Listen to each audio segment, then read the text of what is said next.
Thank you, IndyCar. Thank you, Firestone. Thank you, Dallara. This was one of the greatest Texas Motor Speedway IndyCar races I have seen in a long time. And thanks to everyone that I mentioned, because of the downforce additions that have been brought in, made the cars racier, drivers more confident to try high lane and low lane. Thanks to Firestone, thanks to Jay Fry, thanks to Will Power for the idea to do these rubbering in sessions, to add more grip to these outer lanes. As a product of the extra downforce, the extra grip on track, we had an amazing race. Pato O'Ward ran away and hid. It was over. But we had caution after caution after caution. Changed the end result. Joseph Newgarden, a winner again. All of our content this weekend, by the way, brought to us by our friends at HMS Motorsport, the leaders in motorsport safety. Truly need to take a breath after some of the craziest, most exciting racing we have seen on an oval in a really long time. Thank you as well to a slightly larger crowd, I think, than we had last year. If there's a sad thing, it's how many people weren't in those stands to witness in person the insanity that just took place, and the best kind of insanity. So we have Pato O'Ward, Joseph Newgarden, Alex Palou, a number of drivers fighting and jockeying for the win. Looks like we're going to come down to a last lap battle, but one of those drivers charging towards the lead, trying to get his first oval win, Romain Rochon, crashes, brings out a caution on lap 249 of 250. We cement the victory for Newgarden, Pato in second. For those who were hoping to get that battle to the finish line, we lost that. But man, you cannot complain about this amazing, amazing day of racing here in Texas, the PPG 375. If folks don't remember it and don't want to come back next year, all the people looking at the highlights online, hopefully, we should sell this place out next year based on the quality of this race. Let's talk about some other folks who did amazingly well here. We got to give a lot of love and credit to someone I hope to be interviewing here in a moment. That's from the Juncos Hollinger Racing team. P9 for Callum Ilott. P13 for Agustin Canapino. First ever oval race. This guy's never done ovals, ever. Out-qualifies four-time Indy 500 winner Helio Castroneves, Indy 500 winner Simon Pagenaud, and this person, and that person. Ran, I think, about as high as 9th or 10th at some point today.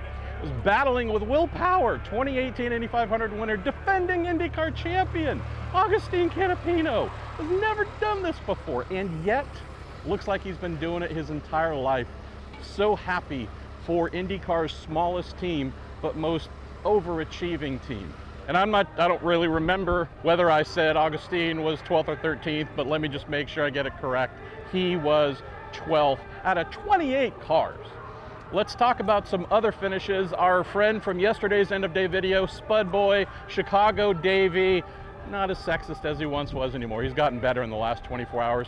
P4, big roll of the dice. Well, actually, it wasn't a roll of the dice. It was a roll of the oops. Didn't pit when they intended to have him pit. The team said it was a bit of a mistake. Thought he might have to pit, fall all the way back. Lucky yellow timing lets him get in, get everything he needed to keep going. Raging hard towards the end here. Ran as high as third, settled for fourth. What an amazing day. Pato O'Ward, by the way, takes over the points lead, having finished second at round one at St. Pete, now round two in Texas. But huge day for Joseph Newgarden, winning in that beautiful PPG liveried car at the PPG 375. Brutal day for our friends at Rahal Letterman Lanigan Racing. All three of their entries never really on the pace from the moment we started practice. Graham Rahal, no fault of his own, got taken out. Devlin DiFrancesco from the Andretti Autosport team clipped the outside of turn two, came back across the track, was trying to get into the pits, lost control of the car. The car took off on him, slid up the track. Graham hit him, flew a little bit. Luckily, they're all okay. A decent number of crashes today. Nobody was hurt. That is the really, really good part. But my favorite kind of motor race is one where you feel exhausted at the end. This was exactly one of those. So again, congratulations to to everybody who made regulation changes and dictated what we did during the sessions to make the racing as phenomenal as it was. We can't leave here. This place is too phenomenal when everyone gets everything right. Cannot wait, hopefully, to be back next year. Thanks to everyone at Texas Motor Speedway. And if we're lucky, we're going to speak with our pal Agustin Canapino, who just put in, to me, the drive of the race. Agustin Canapino, we are sitting next to the perfect statement you represent right here on pit wall, the power of possibility. A man who has never done oval racing, who should be last in every session and have no hope other than to just hold back and be safe. No, that's not what you did. You out-qualified Indy 500 winners, IndyCar champions, ran as high as 9th or 10th today, fighting with Will Power, our reigning IndyCar Series champion, finished 12th on your IndyCar debut. Tell me about this. I know you're in pain. I know this was a rough one for you, but tell us about this amazing performance. Thank you. Sorry, I am very dizzy right now, but I am really happy. I can't believe it. It was a really good race. The pace was amazing with green flags.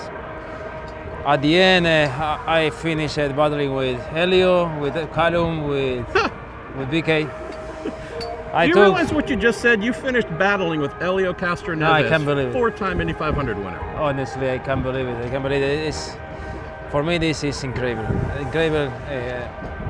I haven't word to say. Yeah. Only thanks to Ricardo for giving me my first opportunity to show can I do to me too. So yeah. I never thought I can do that, honestly. But thanks to Ricardo, thanks for the team. It's only the beginning. I have to improve a lot, but I can't believe it. Tell me about these 250 laps. We have restarts after restarts and crashes, things to avoid, fuel saving, tire saving. You had everything to try and master in your very first race. What was that experience like?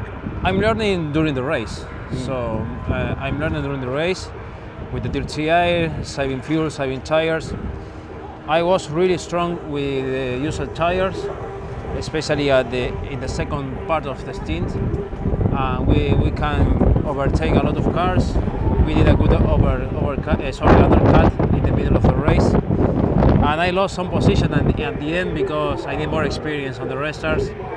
And I took a lot of caution because my only goal is finish the races. Yeah. But I was learning during the entire race. I don't know if you could hear it in the car at the finish line, but I swear I heard the country of Argentina cheering. The people, your people from home, and there are some here who've come out to support you.